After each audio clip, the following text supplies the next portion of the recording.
한 절씩 교대로 읽었으면 좋겠습니다.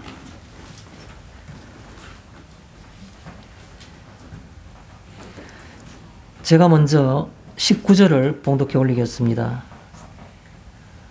아시아의 교회들이 너희에게 문안하고 아굴라와 브리스가와 그 집에 있는 교회가 주 안에서 너희에게 간절히 문안하고 모든 형제도 너희에게 문안하니 너희는 거룩하게 입맞춤으로 서로 문안하라.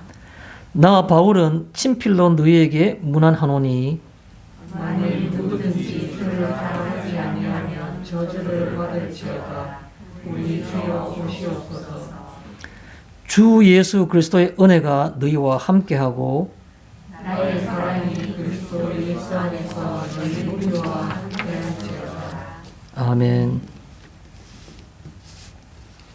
오늘은 이 방금 본 본문 말씀을 중심으로 해서 20절에 있는 그 표현 서로 문안하라라는 그런 표현을 가지고 제목으로 삼아서 이 성경 말씀을 살펴보고자 합니다. 20절 마지막에 서로 문안하라. 너희는 거룩한 입맞춤으로 서로 문안하라. 이렇게 표현하고 있습니다.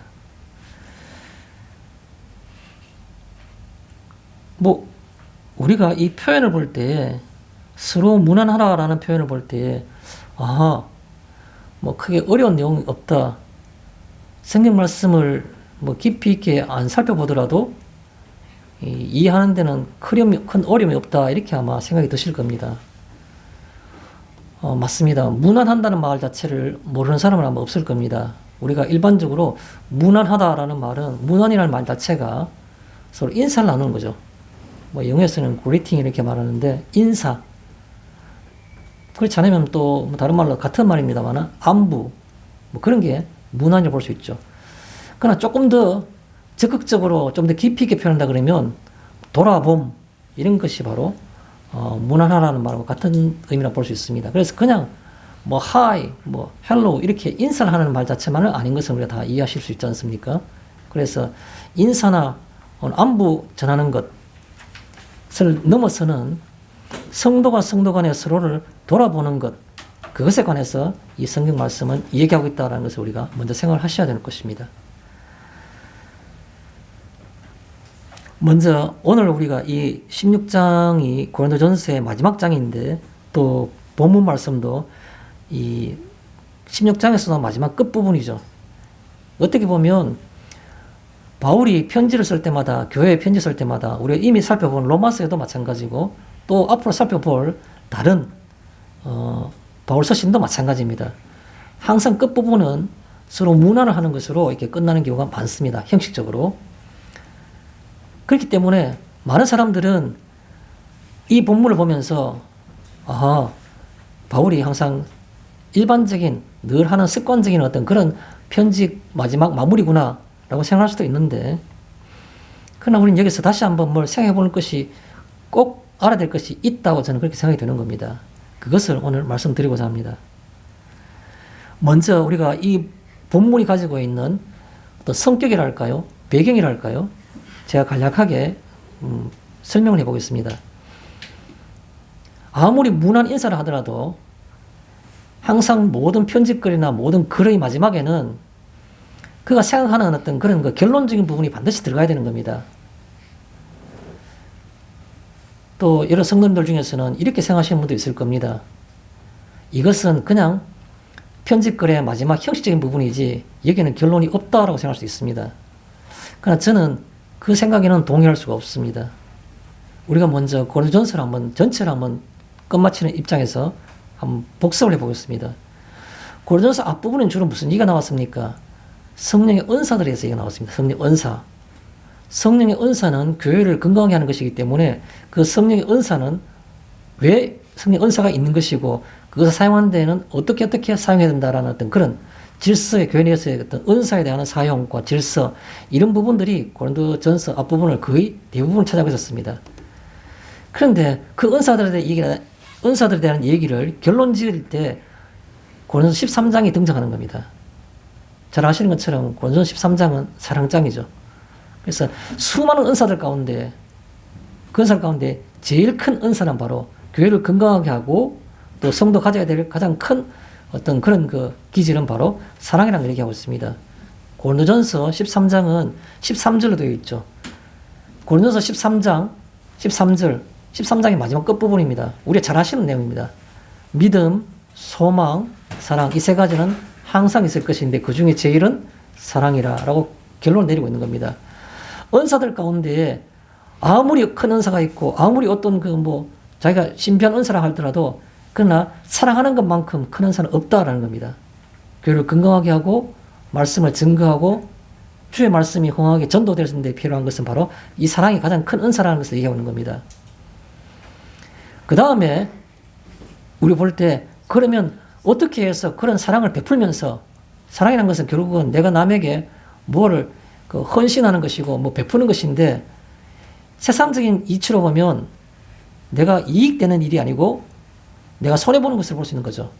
뭐 영적으로 신앙적으로 보면 당연히 이익된 것이겠지만 그러나 세상적인 관점, 성경적인 관점이 아니고 영적인 관점이 아니라면 손해보는 관점인데 그것이 과연 어떤 의미로 성도들은 그걸 받아들여야 되는가라는 겁니다.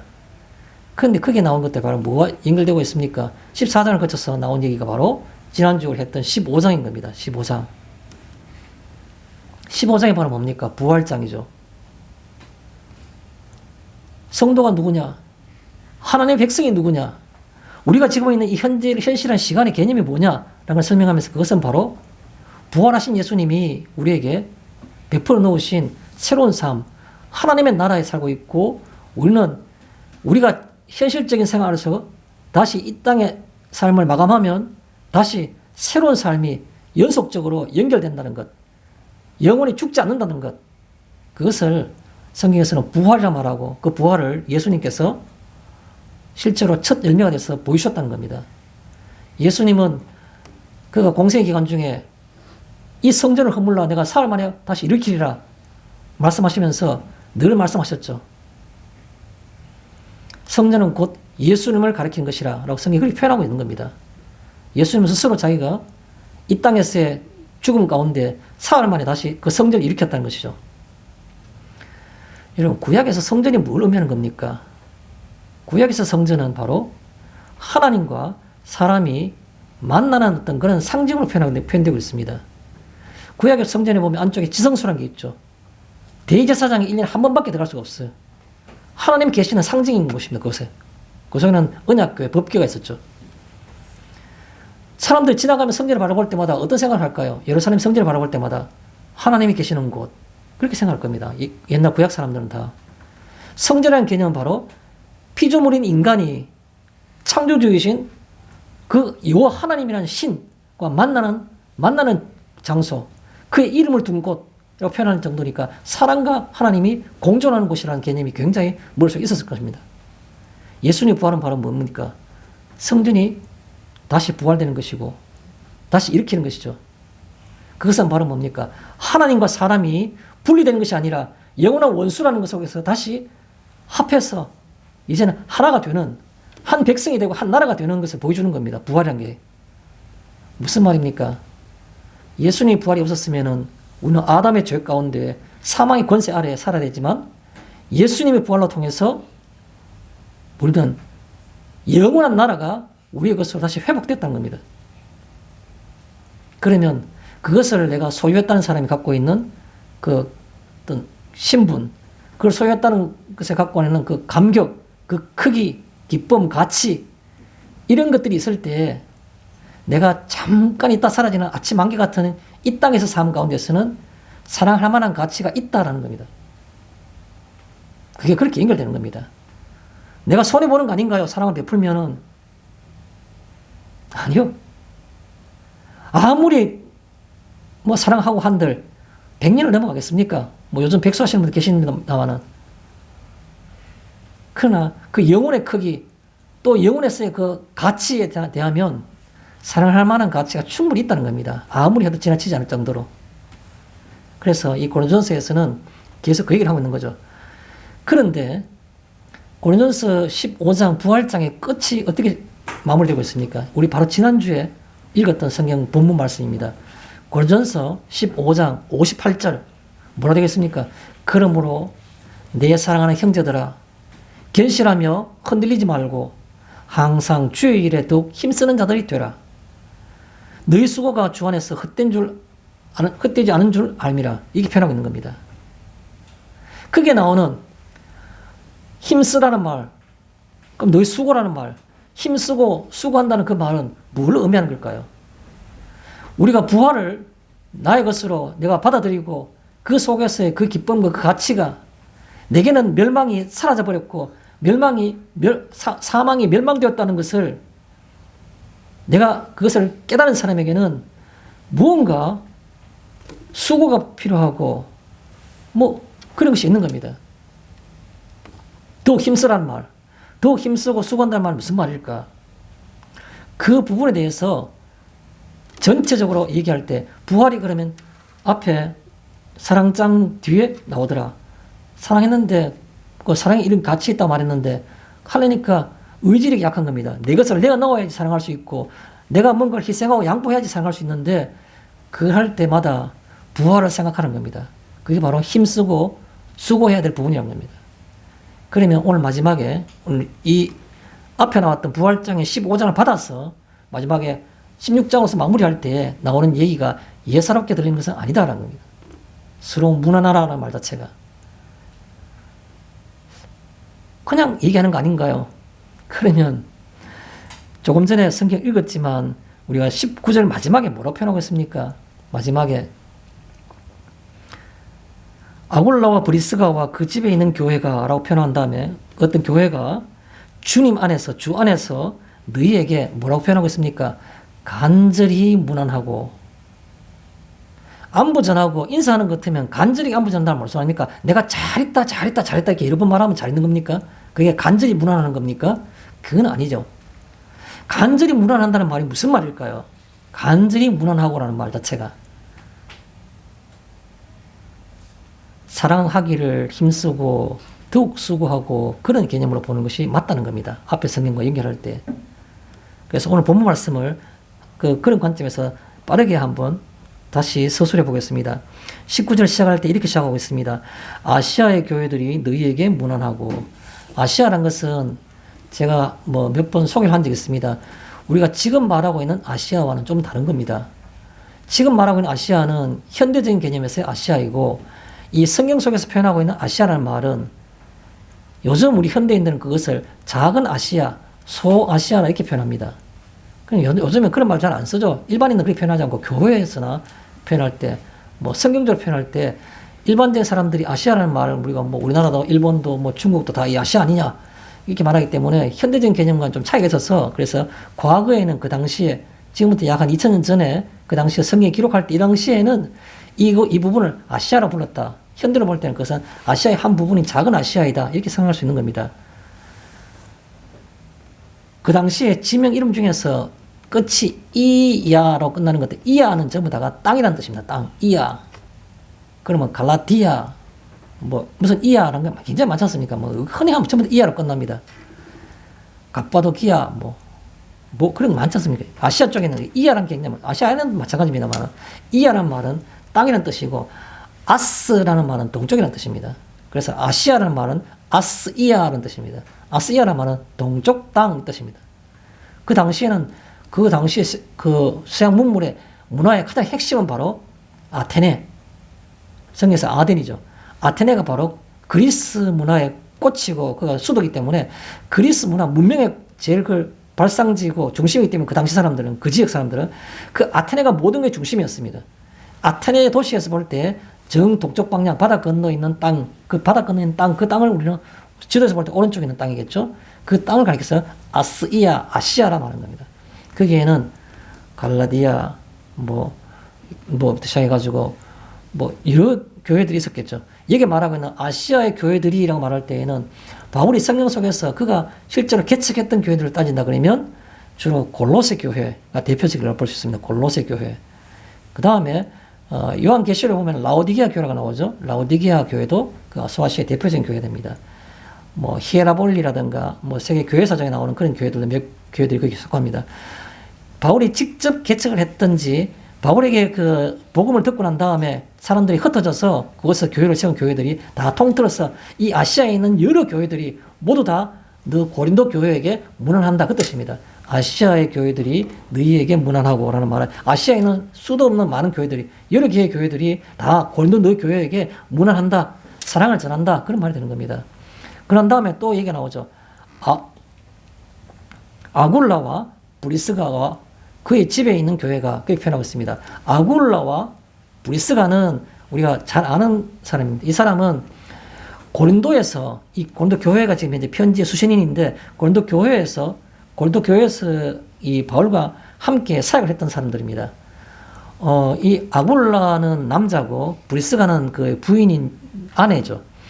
어떤 성경에는 브리스길라라고 표현하기도 하고 오늘 우리 여기 성경에서는 그냥 네 글자로 브리스가라 말합니다.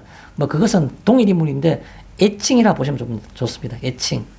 우리가 뭐 서양 이름 중에서 그렇게 많이 하지 않습니까? 뭐 이렇게 표현하면 브리스길라라 말이 기니까 그냥 브리스가 이렇게 표현하는 겁니다. 애칭으로.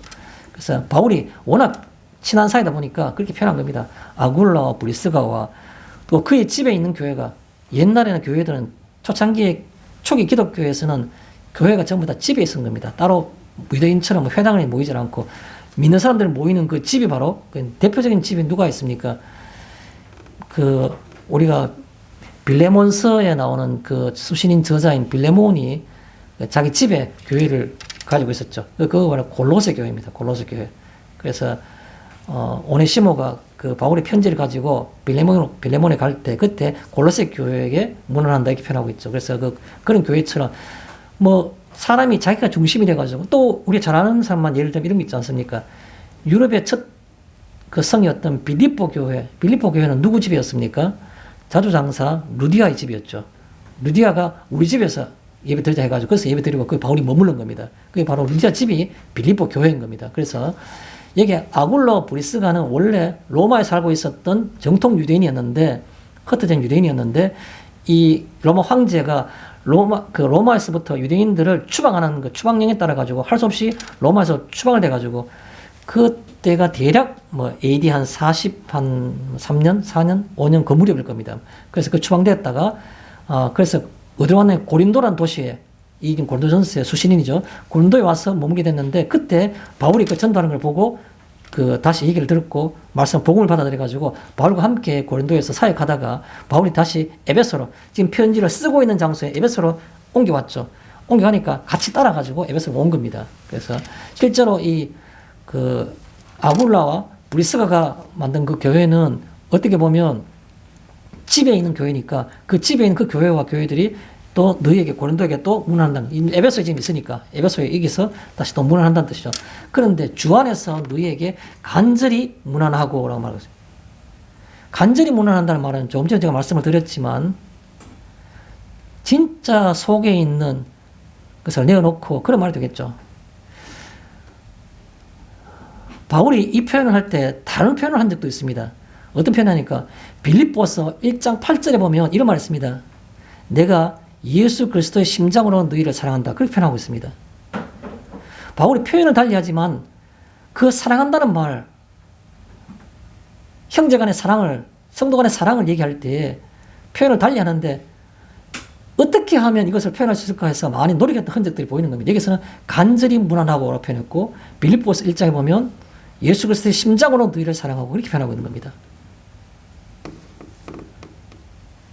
다시 돌아가면 그래서 이 아굴라와 브리스가도 너희에게 문안한다는 겁니다. 뿐만 아니라 뭐라고 말하고 있습니까? 또 다른 모든 형제도 20절에 모든 형제도 고린도 교회가 알고 있는 혹은 또 잘 알지 못하는 적어도 하나님의 자녀라는 그 성도라는 사람들이면 모든 형제들이 다 너희에게 문안하니. 그러니까 너희도 이제는 많은 사람들이 너희에게 사랑을 전하니까 너희는 어떻게 하냐. 거룩한 입맞춤으로 서로 문안하라. 거룩한 입맞춤이란 건데 우리가 현대적인 개념에서 보면 특히 우리나라 동양에서 볼 때에는 이것이 선뜻 정확한 개념을 이해하기가 힘듭니다. 거룩한 입맞춤이라 할 때 입맞춤이 뭡니까? 입맞춤이라는 것은 그 당시의 사람들이 가지고 있는 문화적인 습관인데 뭐라 할까요? 입맞춘다는 것은 우정, 사랑, 그리고 평화의 상징인 겁니다. 당신과 나는 마치 요즘에 사람들이 만나면 악수를 할 때 나는 내 손에 흉기를 가지고 있지 않습니다. 총을 가지고 있지 않습니다. 맨손입니다.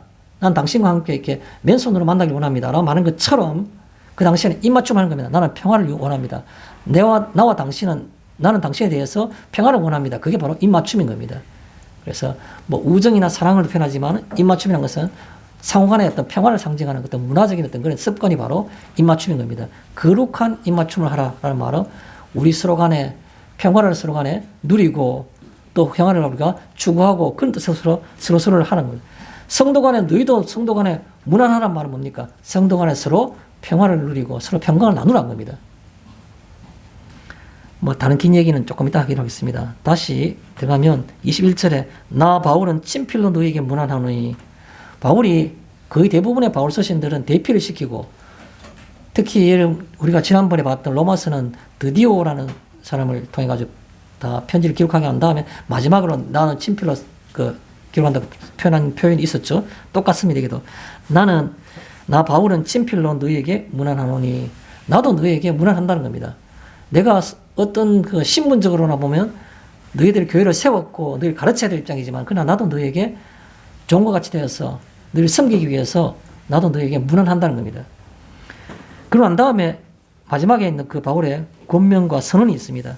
만일 누구든지 주를 사랑하지 아니하면 저주를 받을지어다. 왜 갑자기 이런 말 할까요?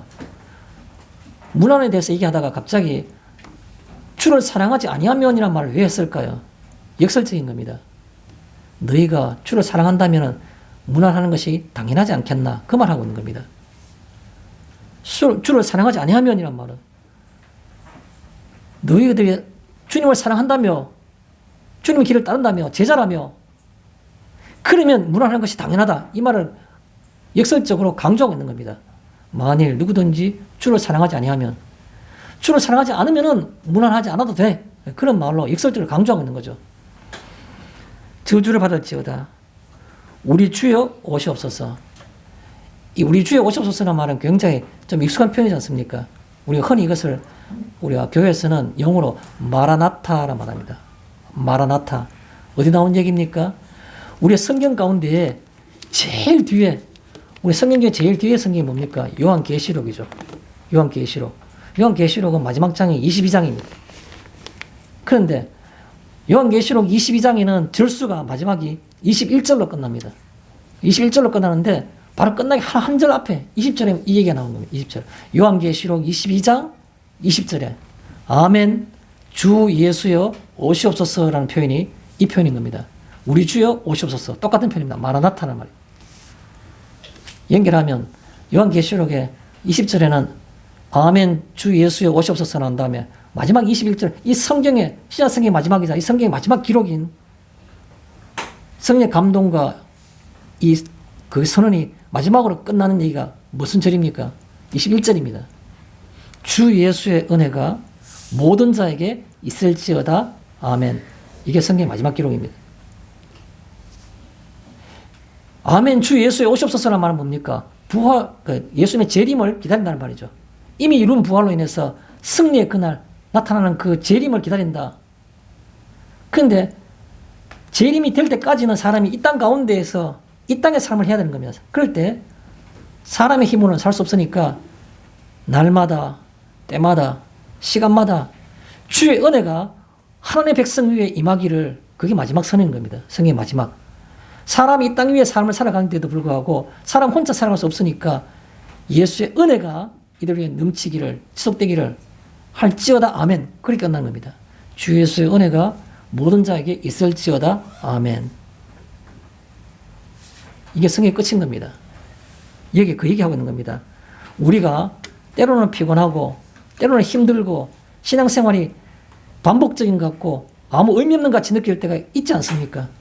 그런데 우리가 이렇게 느끼든 그렇지 않게 느끼든 간에 예수님의 재림은 있고, 그 재림을 기다리는, 그 재림을 맞이하는 그 신앙, 그걸 바라보는 소망의 신앙, 그 신앙만이 우리들에게 간절히 무난하고 서로를 사랑할 수 있는 힘의 근거가 된다라는 것을 여기서 얘기하고 있는 겁니다.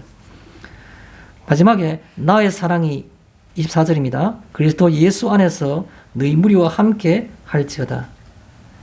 앞에서 계속해서 무난한다 말하니까 혹시 사람들이 문자적으로 무난한 줄로 그렇게 가볍게 생각해서 마지막에 거기 다시 얘기하는 겁니다. 나의 사랑이라고 표현합니다. 나의 사랑이. 내가 너희를 얼마나 사랑하는지 그 말입니다. 나의 사랑이. 뭐 때문에요? 그리스도 예수 안에서. 바울이 의무적으로 윤리적으로 이 훌륭하기 때문에 내가 사랑한다는 게 아닙니다. 그리스도 예수 때문에 사랑한다는 겁니다. 사울인 자신이 바울이 되면서 만삭되지는 못하고 태어난 자 같고 죄인 중에 괴수와 같고 성도들 중에 가장 지극히 작은 자보다 더 작았다고 자기가 표현하고 있는 스스로에 대한 그 자각 생각들 생각할 때마다 예수의 은혜가 아니었으면 나는 아무것도 아닌 무익한 종 정도가 아닌 아무것도 아니었는데 그 생각하니까 내가 아무리 성도를 사랑하고 이웃을 사랑해도 그게 모자람이 있다고 생각하는 겁니다. 그래서 나의 사랑이 그리스도 예수 안에서라고 표현한 겁니다. 나의 사랑이. 너희들에 대한 사랑이 예수 그리스도 안에서 이루어졌다는 거죠. 그래서 너희 무리와 함께 할지어다. 내 사랑이 너희들에게 전달되기를 바란다는 겁니다. 그냥 바울이 자신이 사랑을 베풀고 뭘 행했으면 그 자체로서 가치가 있는 것이 아니냐. 근데 그게 어떤 그 기준이랄까요? 확정이랄까 하는 것은 뭐냐. 받는 사람이 이렇게 느껴지는 겁니다. 아, 이게 바울의 사랑이구나 느껴지길 바란다. 그래서 마지막으로 그렇게 표현한 겁니다. 너희 무리와 함께 할지어다. 자, 이게 우리 오늘 본문에 대한 내용입니다. 잠깐 들어가서 다시 본문을 좀 더 깊이 있게 살펴보고자 합니다. 하나님 나라 백성들은 우리와 같이 하나님 나라 백성들은 반복된 일상의 삶 속에서 무엇을 추구하며 살아갈 것인가 라는 것이 바로 오늘 우리가 함께 생각해 볼 주제라고 볼 수 있습니다. 하나님 나라 백성들은 반복된 일상 가운데에서 무엇을 추구하며 살아야 될 건가? 여러분, 교회 무엇 때문에 나오셨습니까? 예배드려 나왔습니다. 예배는 꼭 주일날 교회에서만 드리는 것이 예배는 아니고 우리 삶 자체가 예배이지 않습니까? 맞습니다. 그러면요, 무엇 때문에 교회 나오셨습니까? 함께 예배드리기 위해서 왔습니다. 맞아요. 함께 예배드리는 것이 필요하기 때문에. 또요, 말씀을 우리가 생각하기 위해서 나왔습니다. 말씀은 집에서 혼자 읽어도 되잖아요. 그래도 말씀을 풀어 설명하는 사람이 들으면 더 나을 수 있을 것 같았어요. 또 다른 말로, 그래서 뭐 할 겁니까? 라고 물으면 성경이 뭘 말하고 있는지를 바르게 알기 위해서입니다. 이게 아마 표현하실 분들 많을 겁니다. 성경이 뭘 말하고 있는지를 오늘도 내가 바르게 알고 싶다. 그래요. 알아셨으면 뭐 할 겁니까? 그게 좋고 귀한 거 아닙니까? 성경 말씀을, 할 말씀이 무슨 뜻인지 아는 게 귀하지 않습니까? 맞습니다. 귀하긴 한데, 알아서 뭐 할 겁니까? 말씀대로 살아야죠. 순종해야 되죠. 결론 정리하면 이렇습니다. 우리는 왜 예수 그리스도를 믿는가? 우리는 왜 교회에 나왔는가? 예수 그리스도가 누구인지를 알고 그의 말씀을 따라 순종하며 살기 위해서 나온 겁니다. 오늘도 예배를 드릴 때 우리는 내가 지금 아침에 일어나면 밥 먹고 또 바쁘게 살다가 또 저녁이 되면 밥 먹고 또 잠자리 들고 또 아침에 해가 뜨면 날이 밝으면 또 일어나고 반복된 다람쥐 쳇바퀴 돌듯이 끝은 삶이 계속되는데 무슨 의미가 있습니까? 라고 하는 겁니다. 거기에 의미를 부여한다는 뜻이죠. 추구하는 게 있어야 되는 겁니다. 추구하는 것.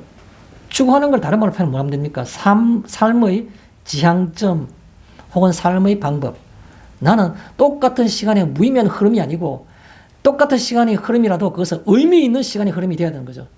내가 사랑하고 또 사랑하고 사랑하고 또 사랑하고 사랑하고 또 사랑하고 무난하고 무난하고 무난하고 무난하고 그것이 의미 있는 시간이지 반복된 것이라도 그것이 필요하다는 겁니다. 그것이 없이 살아간다는 것은 얼마나 허무한 겁니까? 이 땅에서 신분이 하나님의 자녀, 하나님의 백성이라는 사람으로서 살아갈 때 가장 가치 있는 지향점이 뭔가? 사랑하고 사랑하며 사랑하고 사랑하는 것. 내 머리엔 그걸 가득 차 있습니다. 가장 불쌍한 사람, 머리 가득 차 있는 것만. 그만 불쌍한 사람이 어디 있습니까? 모르면 모르는데 알고도 행치 못하면 그만 불쌍한 사람이 어디 있습니까? 헛된 겁니다. 본문을 들어가서 우리 함께 살펴보겠습니다. 20절에 모든 형제도 너희에게 문안하고라고 표현되어 있습니다. 모든 형제도 너희에게 문안한다. 모든 형제도라는 말은 다른 말로 저는 이렇게 바꾸고 싶습니다. 하나님 나라 백성이면 그 뜻입니다. 하나님 나라 백성이면 여러 성도님들 한 분 한 분이 다 하나님 나라 백성이지 않습니까? 저도 그렇고요. 그래서 모든 성도도 모든 형제도라 말하면 하나님 나라 백성이면 이런 뜻입니다. 어떤 사람들이 이 얘기하면 목사님이니까 교육자니까 목회자니까 성직자니까 하나님 앞에서 성직자가 신분이 다른 겁니까? 다른 신분입니까? 목사나 평신도나 누구나 간에 하나님 앞에서 믿음이 없으면 구원받지 못하는 겁니다. 살아있을 때 가운 성의를 입고 강단에서 말씀을 전한다고 다 구원받습니까? 천만의 말씀입니다. 똑같은 얘기입니다. 모든 형제도라는 말씀합니까? 하나님의 나라 백성이면 그 뜻입니다. 행해야 되는 것이죠. 또 다른 말로요. 모든 형제도라는 말은 환경과 처지에 무관하게 항상 사람들은 인간의 악한 어떤 심성은 늘 변명거리를 찾는 겁니다. 항상 나는 지금 현재 요즘 경제적으로 내가 여유가 없으니 내가 직장 생활 속에서 내가 지금 너무 시간이 없으니 내가 지금은 아이들 때문에 너무 정신이 없으니 처지와 환경을 따라서 항상 무언가 하나님의 말씀을 따라 순종하는 것을 그렇지 못한 것을 핑계거리를 찾는 겁니다. 그거는 모든 형제도라는 말과는 틀린 겁니다. 모든 형제도라는 말은 하나님의 백성이면 누구나라는 개념도 있어야 되는 것이고 처지와 환경과는 무관하게 그 뜻입니다. 처지와 환경 무관하게. 자, 그 안에 19절에 보면 다시 아굴라와 브리스가가 그 집에 있는 교회가 뭐 안에서 그랬습니까? 주 안에서라고 표현하고 있습니다. 주 안에서. 주 안에서라는 말은 주님 안에서 그 말이죠. 달리 설명할 필요가 없습니다. 주님 안에서. 좀 더 확장시키면 주님이 주시는 평강 안에서 내가 주님의 평강을 느끼면 이게 내가 남에게 문안도 사랑도 자연스러워지는 겁니다. 그럼 못 느끼면 그러면 주의 말씀을 따라 내가 그냥 순종하는 차원에서 그냥 행하는 겁니다. 느끼는 것도 굉장히 더 쉽겠죠, 느끼면. 그래서 여기에 주 안에서라는 말은 주님이 주시는 평강 안에서 주님이 주시는 평강을 느낀다면 그런 말이 되는 겁니다. 제가 죄송한 얘기 하나 해야 될 것 같습니다. 말해야 되는 건지 안 해야 되는 건지 상당히 고민을 많이 했습니다만 혹시 도움이 될지도 모르니까 또 이해되시리라 생각해서 저는 이번 주 중에 이 고린도전서 16장의 본문을 가지고 월요일부터 여러 차례 읽어봤습니다. 본문을 어디를 할까? 어떤 주제가 이 본문 속에서 드러날까? 근데 마땅히 참 그 다른 어떤 뚜렷한 주제를 찾는 것 자체가 다른 성경보다는 좀 쉽지 않다는 생각을 하면서 주중을 보내고 있었습니다. 주중에 어느 날, 수요일인가 잘 모르겠습니다. 아침 일어나기 전에 잠깐 꿈을 꿨어요. 짧은 순간이지만은 주님의 모습으로 오셔서 내 손을 잡아주시는 겁니다. 그래서 아무 말 없이 걸어가시는 겁니다. 저는 주님의 손을 같이 잡고 짧은 거리를 잠깐 걸어갔습니다. 얼마인데. 짧은 거리를 걸어갔는데 그때 느꼈던 엄청난 충격이 하나 있습니다. 주님의 손이 어떻게 이렇게 따뜻한지. 잡고 있는데 그 손이 너무너무 따뜻한 겁니다. 모르겠어요. 어릴 때 제가 어머니 손 잡고 어디 명절 때 옷 사러 갈 때 느꼈던 어머니 손 꼭 잡으면 따뜻한 그 온기, 그와 비슷한 그런 느낌에 또 어떻게 보면 그거는 비교도 없을 정도로 마음까지 전달돼가지고 마음에 뜨거움이 막 전달되는 너무너무 평안한 주님이 주시는 평강이 이런 건가? 손잡고 있을 때 말 한마디 없고 표현하면 눈길 한 번 없는데도 불구하고 나란히 그냥 앞을 보고 걸어가는데 짧은 시간이지만 손의 따뜻함이 너무 강렬한 겁니다. 너무. 여기 뭐라 되어 있습니까?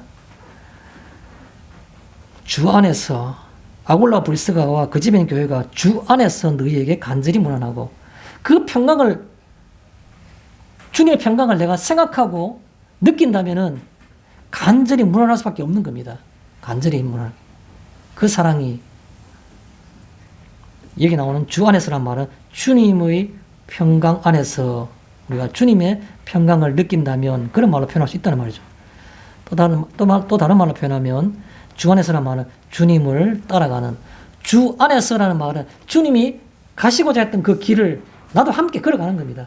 주님을 따라가는 이라는 뜻입니다. 주님을 따라가는. 그게 주 안에서라는 뜻입니다.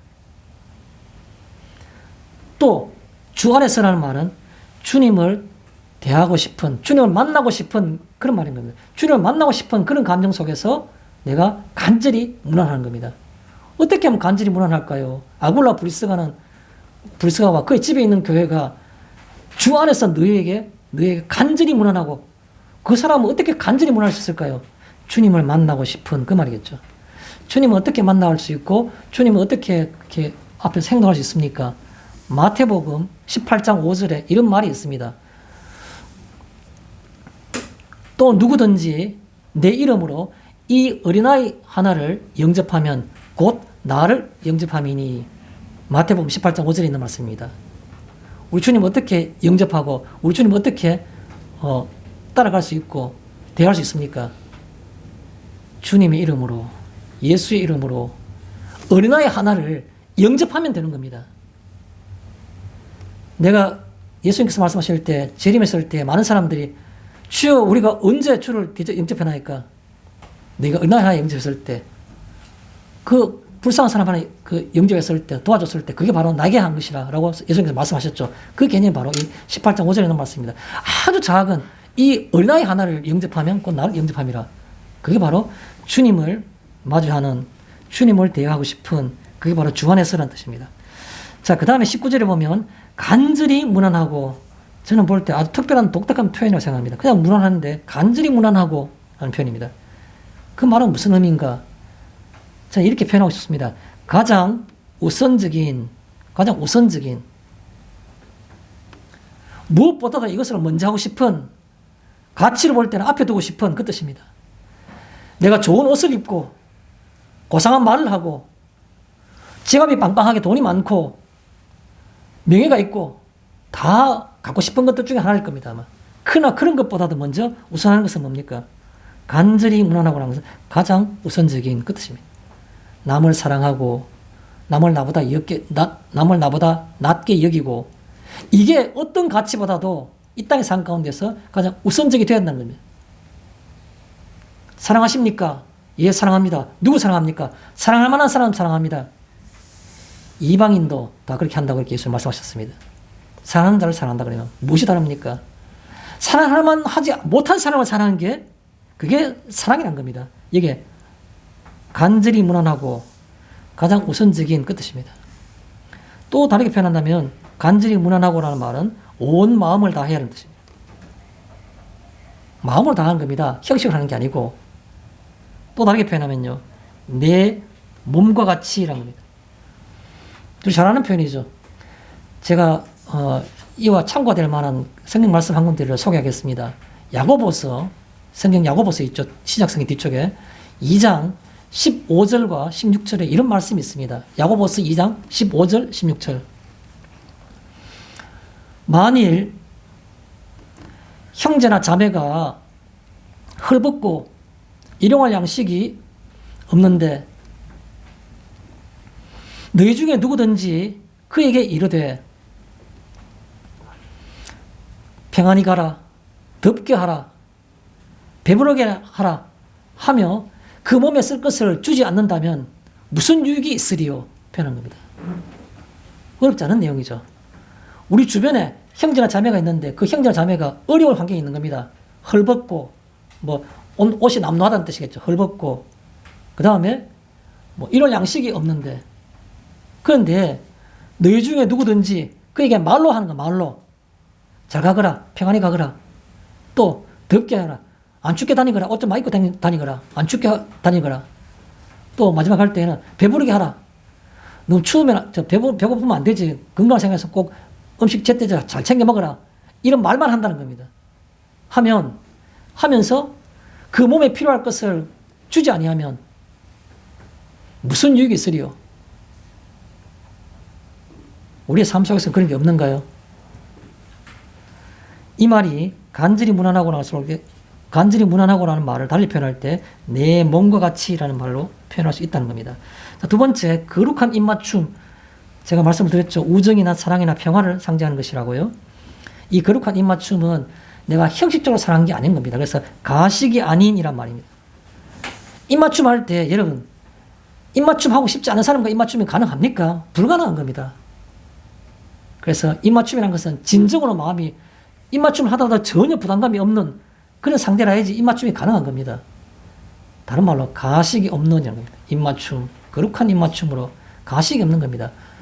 성도니까 거룩한 모습으로 내가 뭐 이렇게 한다. 전혀 아니에요. 가식이 없이 그 삶의 생활처럼, 습관처럼 되어 있는 것이죠. 그게 바로 거룩한 입맞춤이라는 겁니다. 자, 그 다음에 20절에 서로 무난하라. 오늘 우리가 제목에 있는 것과 똑같은 내용을 좀 더 깊이 있게 설명해 보겠습니다. 서로 무난하라는 말은 무슨 말입니까? 왜 무난할 수 있고, 뭐를 무난하고, 어떻게 가능합니까? 딱 한 가지밖에 없어요. 하나님 나라가 그 뜻입니다. 하나님 나라는 예수님이 이 땅에 오심으로써 하나님 나라가 이미 임한 겁니다. 우리는 지금 어떤 그 상태 속에 살고 있습니까? 우리는 예수님이 이 땅에 임함으로써 하나님 나라가 임했고, 그 하나님 나라가 쉽게 말해서 그걸 완전히 그 예수님의 사역을 다 할 때 그가 죽고 부활하심으로 해서 하나님 나라가 완성된 겁니다. 쉽게 말해서.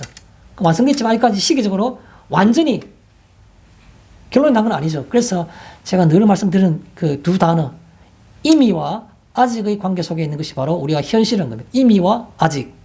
하나님 나라는 이미 이 땅에 임했지만 아직까지 완성되지 않았다. 뭐 완성된 겁니까? 예수님의 재림을 통해서 완성이 되는 겁니다. 예수님의 재림. 너희가 나를 왜 우리를 쳐다보느냐? 너희 보는 것 같이 내가 다시 또 오리라고 예수님께서 말씀하신 겁니다. 사람이 갈릴리 해변에서 수백 명이 예수님이 구름을 타고 하늘 올라가시는 걸 본 겁니다. 그때 천사가 향한 말하기를 왜 갈릴리 사람들아 왜 지금 쳐다보느냐? 예수님은 너희 본 것처럼 다시 올 것이라 말한 겁니다. 뭡니까? 영적으로 온다고요? 예수님이 재림이 어디 성경에 그런 게 있습니까? 너희가 본 것 같이 그대로 예수가 내려오신다 그러는 겁니다. 천사장의 나팔 소리와 함께 내려오신다 그러는 겁니다. 다 알도록 온 천하에 있는 사람들이 다 들을 수 있도록 천사장의 나팔 소리라는 것은 공통적으로 여러 군데 나와요. 네가 보는 것처럼 똑같이 너가 볼 수 있는 내려온다 말씀하셨어요. 그런데 우리는 몰랐지만 예수님 재림은 이 땅에 임했어. 이 사람이 바로 예수님의 재림 예수야. 라는 사람들이 수도 없이 많은 사람들이 얼마나 왔다 갔습니까? 다 우리가 육신의 눈으로 볼 수 있는 것처럼 다시 그렇게 예수님 다시 재림하시는 겁니다. 그것이 완성되는 순간입니다. 그래서 일부러 말할 때 already 벌써 하나님 나라는 임했다는 겁니다. But 그러나 not yet 아직까지 완성되지는 않은 우리는 이미와 아직의 그 사이에서 우리는 살고 있는 겁니다. 그래서 우리가 여기에 나오는 서로 무난하는 말은 공통 속에 뭐입니까? 내가 가지고 있는 바도 하나님 나라요. 또 내가 옆에 있는 내 이웃도 하나님 나라인 겁니다. 하나님 나라의 백성으로서 순간에 그 공통분모 속에서 존재하는 것이 바로 서로 무난한 겁니다. 하나님 나라를 가지고 있는 사람들끼리의 어떤 그런 것들. 그게 바로 하나님 나라가 그게 바로 서로 무난하라는 뜻입니다. 또 이것 외에는 이것 밖에는 서로 무난한 것 이외에도 큰 게 있는가요? 없어요. 두 번째, 나 바울은 이라 말해줄 때 바울은 지도자이고 그렇지만은 위아래가 없이 똑같은 수평적인 사랑, 수평적인 어떤 그 관계, 코이노니아를 똑같이 실천한다는 겁니다. 그래서 나 바울도라고 말하는 게 더 정확한 표현이 될 수 있는데 나 바울은 나도 그 뜻이에요. 나도 늘 그 뜻입니다. 바울은 그냥 내가 정신적인 지주이고 내가 종교적인 지도자이니까 내가 앉아있고 내한테 무난하라 그 뜻이 아닌 겁니다. 나도 너희에게 무난한다고 표현하고 있는 겁니다. 나도 너희에게 무난한다. 잘 생각하시기 바랍니다. 바울만한 고린도에 대해서 영향을 끼치고 권위가 있는 사람이 있을까요? 그런데 바울도 너희에게 내가 무난한다고 그렇게 표현하고 있는 겁니다. 세 번째, 누구든지라는 말이 있습니다. 누구든지 주님을 사랑하지 않으면 저주를 받으리라는 그 말씀입니다. 22절에 나온 말씀이죠. 누구든지. 그 말 속의 표현은 뭡니까? 주님을 사랑하기에, 그 뜻입니다. 주님을 사랑하기에. 주님을 사랑한 사람이면 누구나 다 행동은 똑같을 수밖에 없다는 겁니다. 주님을 사랑하기에. 자, 본문 속에 들어가서 22절에 보면 우리 주여 오시옵소서. 계시록 22장 20절 21절에 나오는 그 말씀, 20절에 있는 말씀이죠. 아멘 주 예수여 오시옵소서라는 그 말입니다. 우리 주여 오시옵소서. 이 말 속에 갖고 있는 강한 그 정서가 뭡니까? 본향을 바라보는 그 뜻입니다. 본향을 바라보는. 여기 있는 성도님들은 고향이 다 있지 않습니까? 저는 아쉽게도 고향이 대구 시내 한복판입니다. 중구 포정동이라고 경산 가면공원 있는 거기가 제 고향, 거기서 태어났습니다. 그런데도요, 사람이 다른 사람들 얘기를 많이 듣고 문화적으로 어떤 걸 교육을 많이 받다 보니까 고향이라는 개념이 내가 길거리에 문지 펄펄 날리는 신장로에서 내 고향이지만 근데 불구하고 그 어떤 다른 사람들이 표현하는 그 표현들이 전혀 생소하지 않고 마음에 뭉클뭉클 와닿을 때가 많아요. 초등학교 때는 고향을 뭐라고 노래했습니까? 동요에 그런 게 있지 않습니까? 나의 살던 고향은 뭐 꽃피는 산골, 뭐 무슨 복숭아꽃 살구꽃 뭐 그거 있지 않습니까? 아기 진달래. 제가 군에 있을 때 저는 강원도에서 했었습니다. 강원도에서. 생처음 갔습니다. 강원도라는 도시를. 그런데 우리 집은 대구 시내 한복판인데 불구하고 그때 마음에 와닿는 그런 고등학교 때 불렀던 노래가 있어요. 고향 가는 게. 내 고향 남쪽 바다. 뭐 그 파란 물 눈에 보이네 뭐. 그뿐만 있는 아니고 중고등학교 때 뭐 이렇게 음악 시간에 보면 같이 노래 부르던 게 있지 않습니까? 꽃피는 봄사월 돌아오면 내 마음은 뭐 저 산 넘어 멀리 뭐 그런 얘기들. 무언가 고향이라는 그런 노래를 주제로 하는 모든 동요나 뭐 가요나 어떤 노래말 속에 있는 그 뭉클한 정서 있지 않습니까? 그게 바로 본향인 겁니다. 본향. 우리는 그런 본향을 느끼시는가요? 여기에 우리 주여 오시옵소서라는 말은 무슨 말입니까? 본향을 느끼는, 본향을 바라보는. 어느 순간이라도 내가 내 고향을 생각하면 아련한 그리움이 좀 지나치면 눈물이 핑 도는 언제나 그 생각은 변함이 없어요. 한 번도 화가 날 때도 절망적일 때도 고향을 생각하면 항상 마음에 와닿는 어떤 그런 그 푸근한 어떤 그런 정서, 그게 바로 본향인 겁니다. 내 본향. 우리는 우리의 본향이 하늘나라인 겁니다. 이 땅이 우리의 본향이 아닌 겁니다. 여기서 우리 주여 오시옵소서라는 말은 바로 본향을 바라보는, 본향을 느끼는 그 속에서 우리의 삶이 이루어진다는 것이죠.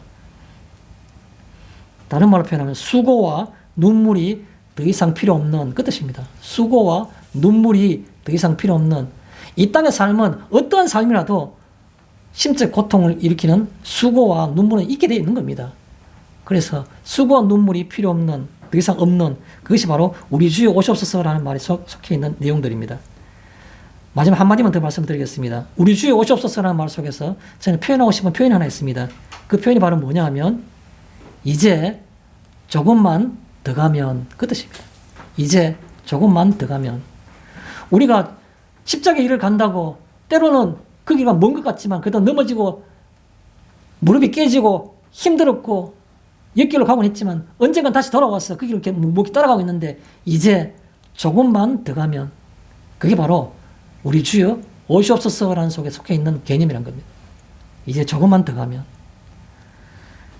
마지막으로 23절과 4절에 보면 두 가지를 너희와 함께 있기를 바란다 그죠. 첫째 23절에 주 예수 그리스도의 은혜가 너희와 함께 하고 주 예수 그리스도의 은혜가 있기를 바라고 그 다음 24절에 보면 나의 사랑이 그리스도 예수 안에서 너희 무리와 함께 할지어다. 예수 그리스도의 은혜와 나의 사랑 이 두 가지가 너희에게 있기를 바란다. 그게 표현이 있습니다. 마지막 절에. 그래서 그걸 그대로 여러분 받아들이면 그리스도의 은혜로 우리는 어떻게 그런 삶을 간절히 무난하는 삶을 살 수 있을까요? 우리의 힘으로 되는 게 아닌 겁니다. 날마다 그리스도의 은혜를 내가 구해야 되고 그 은혜에 내가 젖어들 때만이 그것이 내 삶의 일부분이 될 수 있다는 겁니다. 또요. 너희와 함께 할 때 나의 사랑을 했으니까 나도 너희를 그 뜻입니다. 나도 너희를. 결론 말씀을 정리하겠습니다. 오늘 우리가 생각하는 것들은 아주 단순하고 우리가 잘 아는 내용일 수 있습니다. 그러나 어떻게 보면 이렇게 표현할 수 있죠. 이 땅에서의 시간, 내 삶이라는 현실, 이 땅에서의 시간, 내 삶이라는 현실, 그 속에서 가장 우선적인 가치가 뭐냐는 겁니다. 가족의 성공입니까? 가족의 건강입니까? 내 삶의 만사 형통입니까? 이 땅에서 시간, 주어진 이 한정적인 이 땅의 시간, 내 삶이라는 현실, 그 속에서 가장 우선적인 가치는 내 이웃을 내 몸과 같이 사랑하는 것입니다. 마치겠습니다.